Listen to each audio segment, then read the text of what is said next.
At the summit of Lingjiu Mountain, shrouded in swirling clouds and mist, a rare and significant Dharma assembly concerning the fate of countless lives is underway. The rustling of pine waves in the mountains resembles heavenly sounds, accompanying the profound teachings of the Buddha. Bodhisattvas and devas from all directions, monks and lay practitioners gathered together, among whom the most remarkable was none other than Maitreya Bodhisattva, who is destined to inherit the Buddhahood in the future. As the Dharma assembly was about to conclude, Maitreya suddenly rose, joined his hands in reverence, and posed to the Buddha a seemingly simple yet profound question.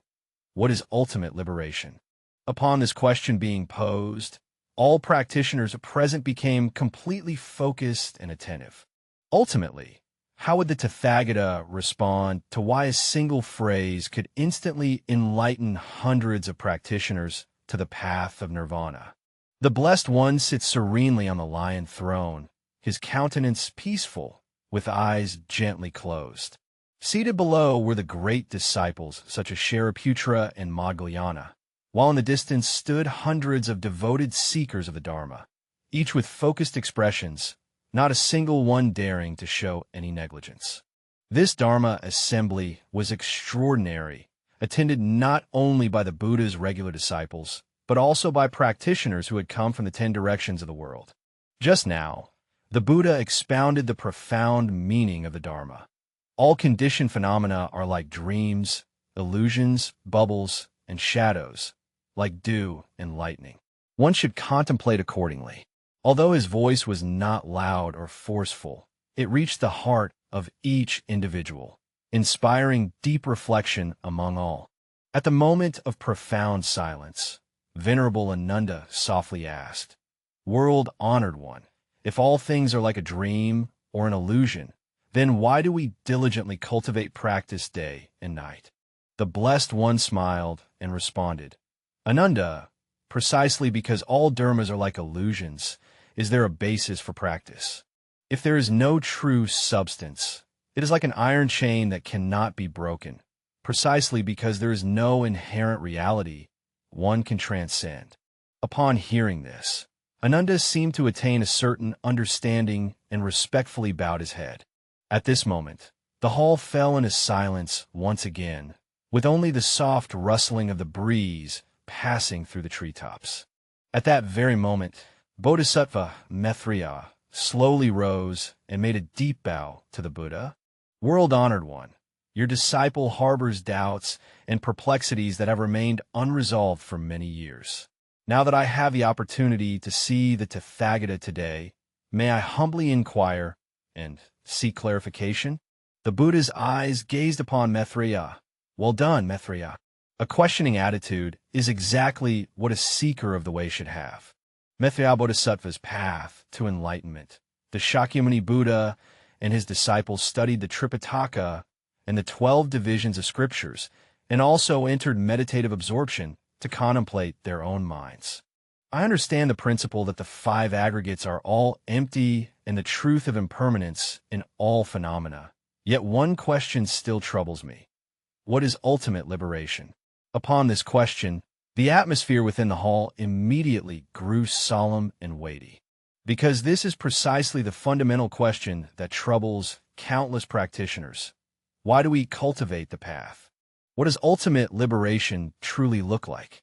Even the guardian monks standing outside the door quietly strained their ears to listen. After all, this pertains to the ultimate aspiration of every practitioner. The Buddha's gaze is like the ocean, profound and boundless. Maitreya, what you ask is profoundly deep and cannot be fully conveyed in just a few words. Let me ask you first, in your many years of spiritual practice, what is your understanding of liberation?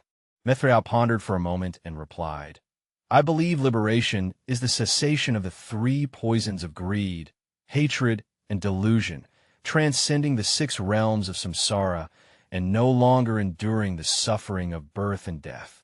However, this understanding still appears superficial and fails to grasp the essence. The Buddha slightly nodded, acknowledging that this statement is reasonable, yet not entirely perfect.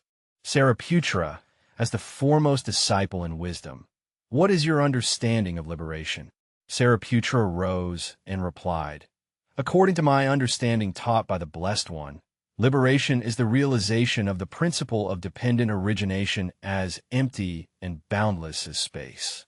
It is the clear insight that the notions of self, person, being, and experiencer are all illusory, thereby no longer being bound by any such forms. Well said. The Buddha praised, Kasyapa, what is your understanding? The foremost ascetic Kasyapa responded with a detailed explanation. Bhagavath, in my view, liberation is the relinquishment of all attachments, the emptiness and tranquility of body and mind, free from defilement by the mundane world. The Buddha then turned to Ananda and said, Ananda, you have often accompanied me and are foremost in hearing and remembering. How do you understand liberation? Ananda respectfully replied, Blessed One, I believe liberation is the mind returning to its original pure and tranquil state, unaffected by external circumstances and undisturbed by inner turmoil, just like a lotus flower emerging unstained from the mud. After hearing the answers of the great disciples, the Buddha showed a look of approval, but gently shook his head and said, What you have said all has its reasoning, but none has expressed the ultimate meaning of liberation. Liberation is not merely the cessation of afflictions, nor simply the understanding of the Dharma, nor purely the letting go of attachments. A young bhikkhu could not help but ask, World-honored one, what exactly is liberation? The Buddha did not answer directly, but instead cast a compassionate gaze around all beings. Ladies and gentlemen, have you ever pondered why I have taught the Dharma for 49 years? If liberation could be simply explained, why would there be so many scriptures? If nirvana could be conveyed in just a few words, why would there be so many methods of practice? The crowd fell silent. Indeed, if liberation were so simple, why would the Buddha tirelessly teach day and night? An elder monk respectfully said, Blessed One, we disciples have always believed that the purpose of practice is to attain liberation, to reach nirvana. Is it not so? The Buddha smiled and said, If liberation is sought as a goal, that itself is an attachment, how can one then speak of liberation? If one pursues nirvana as a goal, that very pursuit itself becomes a form of bondage. How then can one truly speak of nirvana? This statement, like a sudden thunderclap, shocked everyone present. Everyone exchanged glances, sinking into deep contemplation.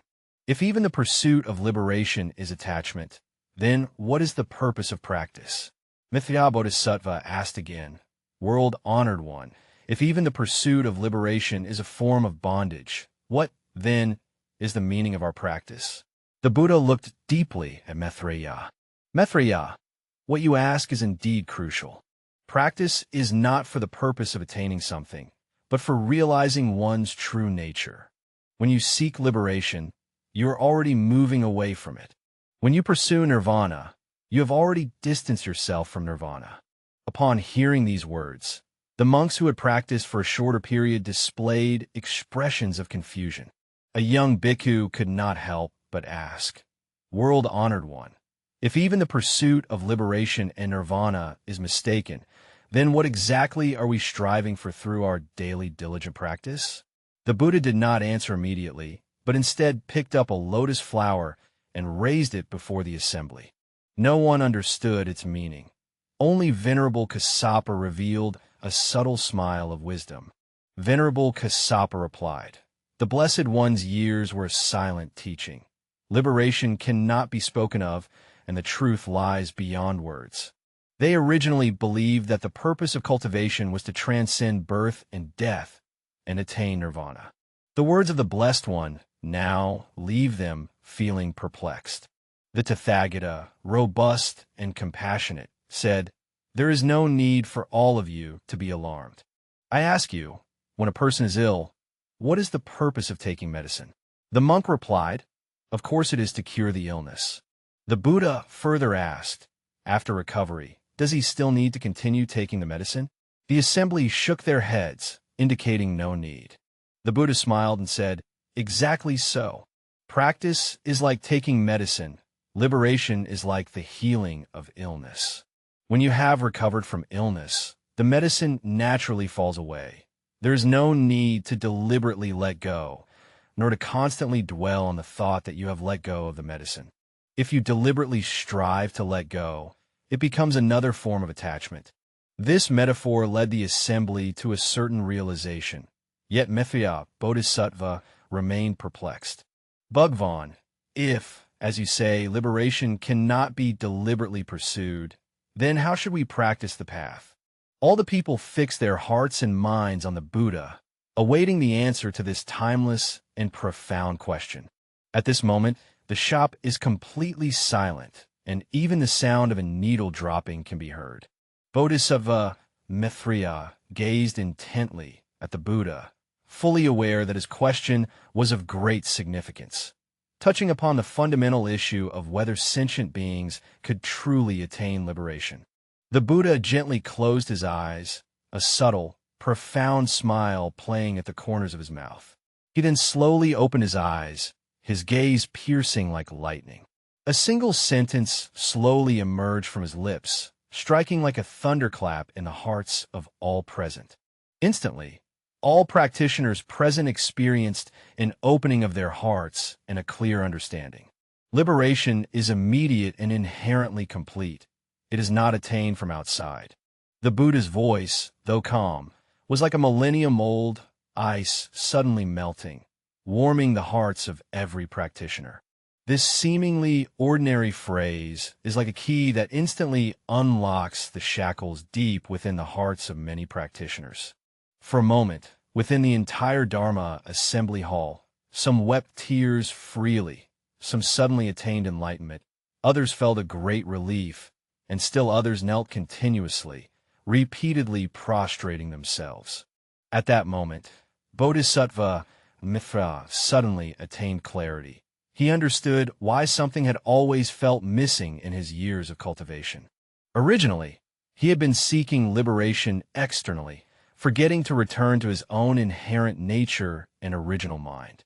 The Buddha, perceiving that each person had their own understanding, continued to approach. Everyone, over the years I have given countless teachings, and ultimately, it is only to help you understand that you are originally Buddhas. Liberation has always been within your own mind. Nirvana is not a distant shore, but here and now. Sariputra could not help but ask, World-honored one, if liberation is inherent and complete from the beginning, then why must we still engage in practice? The Buddha smiled and replied, It is precisely because you have this doubt that practice is necessary. Practice is not about attaining something, but about realizing all that you inherently possess. Just like wiping dust off a blind mirror, the mirror's inherent brightness has never been lost. It is merely obscured by the dust. Spiritual practice is the process of wiping away dust, not the creation of brightness. Venerable Ananda, you seem thoughtful. Buddha Shakyamuni, do you mean that our pursuit of liberation itself becomes an obstacle to liberation? Precisely so, the Buddha nodded. When you have the thought of practicing with me in your heart, the thought of seeking liberation, you have already strayed from true liberation. Genuine practice is practice without practicing. True liberation is liberation without seeking liberation. An elder bhikkhu asked in confusion, Bhagwan, if liberation is inherently complete, why then do sentient beings remain trapped in the ocean of samsaric suffering? The compassionate guidance of the Buddha is like a person suffering in a nightmare, filled with terror and panic. What he needs is not to change the dream, but to awaken. Sentient beings remain trapped in samsara, not because they lack liberation, but because they do not realize that they are inherently liberated. They are immersed in the dream they have woven and cannot awaken. Maitreya Bodhisattva continued to ask, World-honored one, since liberation is inherently complete, how can we come to recognize this? The Buddha's response was profound yet simple. Maitreya, when you let go of the pursuit of liberation, liberation naturally reveals itself. When you no longer cling to the palm and only when you open your fist can you see that the palm has always been there. Then, Venerable Kasyapa asked, "What is the significance of our daily practice of meditation and chanting sutras?" "These are all skillful means." The Buddha explained that it is like needing a boat to cross a river, but once reaching the other shore, there is no need to carry the boat along. Spiritual practices are tools to help you understand your own mind, not liberation itself. When you truly understand that liberation is inherently complete, all practice transforms into a natural way of living, and the notion of "I am practicing" ceases to exist. A young monk who had recently ordained asked, "Blessed One, how can we be certain that we have attained liberation?" The Buddha replied profoundly, "When you no longer care whether you are liberated or not, you are already liberated. Liberation is not a state, but the freedom that transcends all states.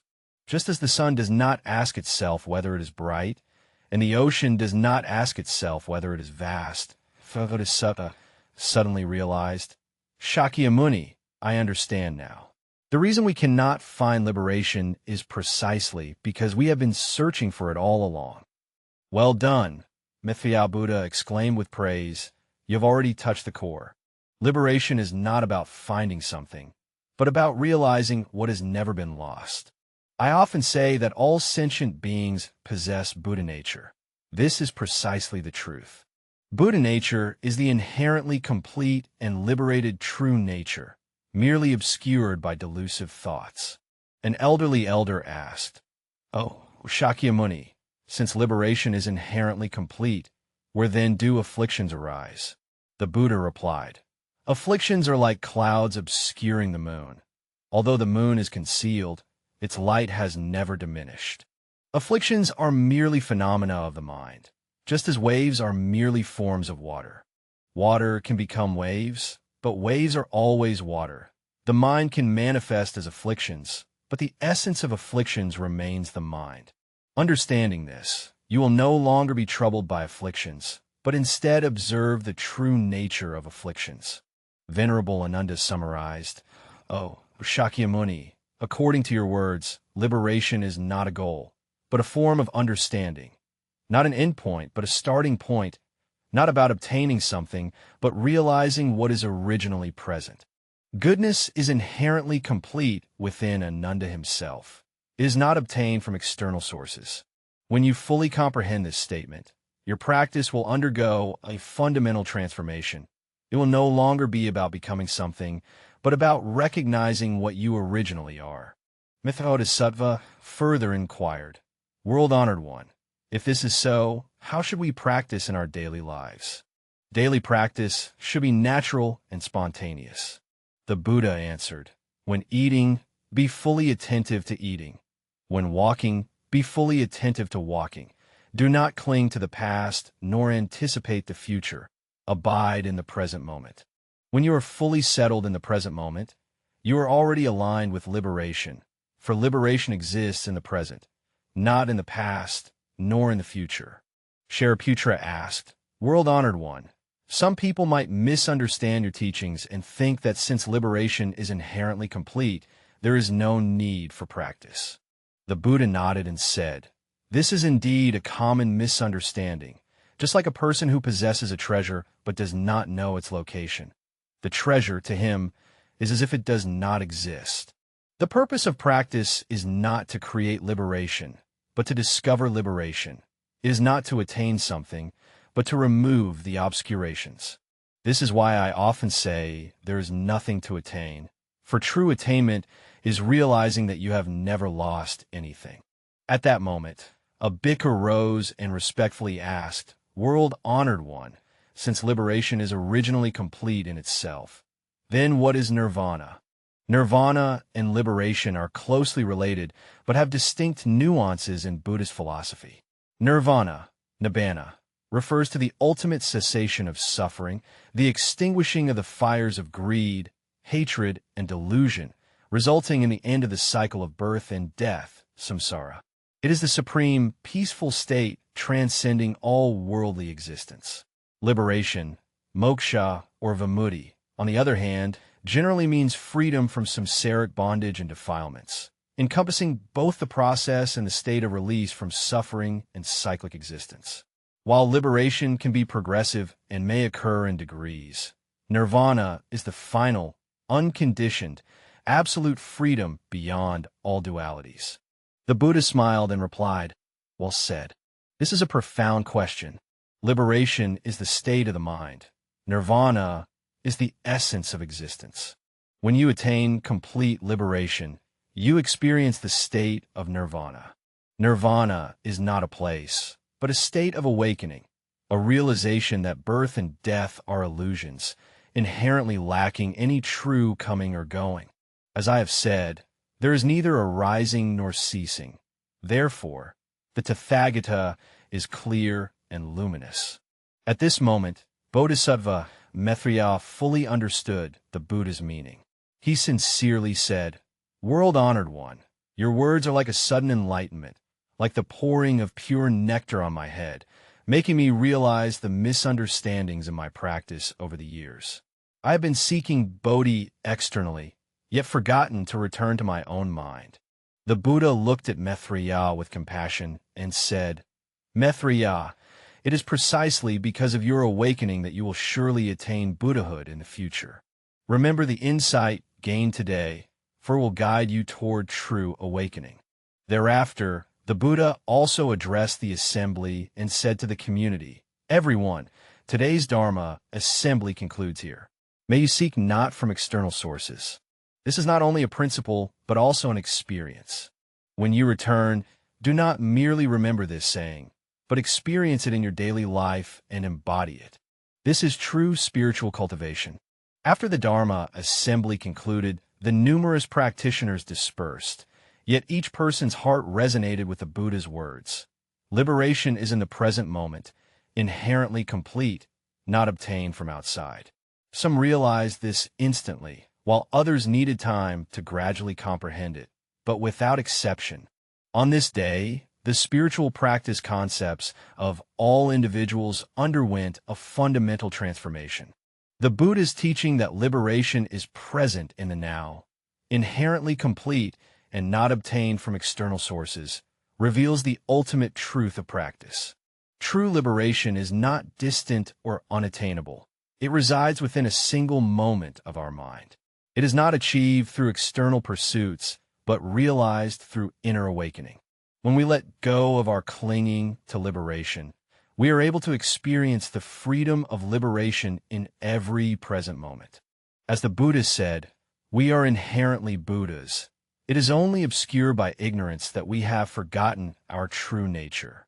The Buddha's words not only dispelled the misconceptions of practitioners for thousands of years, but also illuminated the path home for every seeker of the way. Liberation is not in a distant shore, but in the moment of present awareness. It is not attained through external pursuits, but realized through inner awakening and recognition. In this soul-stirring moment, the practitioners present not only understood the essence of liberation, but also found the true refuge of the mind. When we truly understand that liberation is the present moment, inherently complete, and not something obtained from outside, we can realize that the purpose of practice is not to gain something, but to recognize that we have never lost anything. As taught by the Buddha, when we cease to pursue liberation, liberation naturally manifests. When we no longer cling to enlightenment, enlightenment is already present within. This may be the most profound essence of the Buddha's teaching and the ultimate wisdom that every practitioner must eventually realize.